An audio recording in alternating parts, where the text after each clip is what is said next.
All right, so lesson 4, what do we do? Spit off one thing about today. Like structured practice. Structured practice, right? Game management and like looking at shots and how we're going to play them before we even hit the ball. Okay, so building some strategies, right?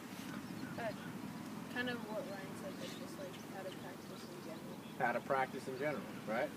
What's one thing you took away from today?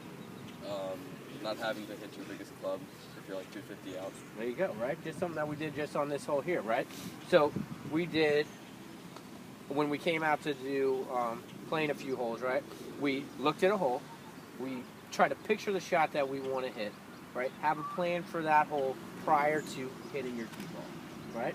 And then try to execute that plan, right? And then the strategies part of it that we talked about in the fairway up here, right, is there's different shots for different times on a golf course, right?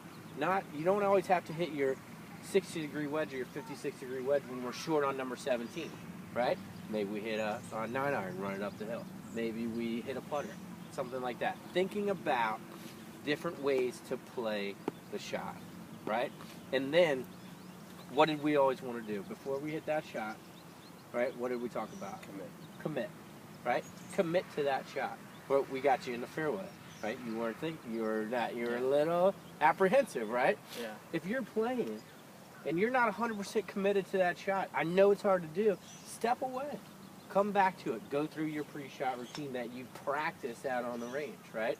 That pre-shot routine, that's what's going to get you into your focus. You only got to focus for a few seconds on each hole, right? Okay, to hit that shot. Be committed. You know, there's nothing wrong with that, stepping away. Be committed, because when you're committed, you make a confident swing. Right? Okay, and that's a challenge to you guys on a golf course. Think about it. Think about what you're doing out there. Okay? Have fun. All right? And with having fun is create new strategies for different shots, right? And practice those shots in your practice too, so that you have those in your arsenal. All right? And be committed, and then after you hit a shot, what do? Accept it. Accept it and game plan for your next shot. Okay?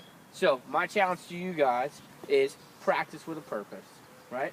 Write up a practice plan for yourself. If you know you're going to be practicing for a week or something like that, have a practice plan. If you're going to practice for 3 days, write it down, right?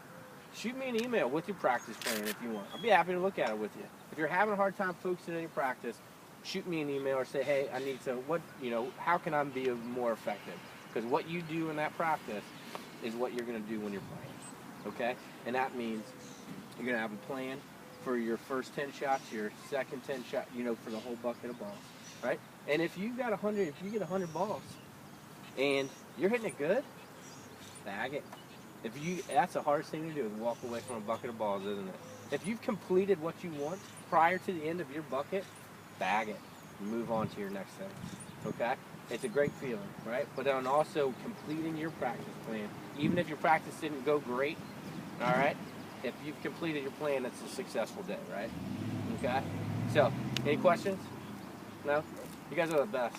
Thanks for helping me out, all right? I know it was tough getting everybody scheduled to pound, all right? But I do appreciate you guys doing that for me, all right?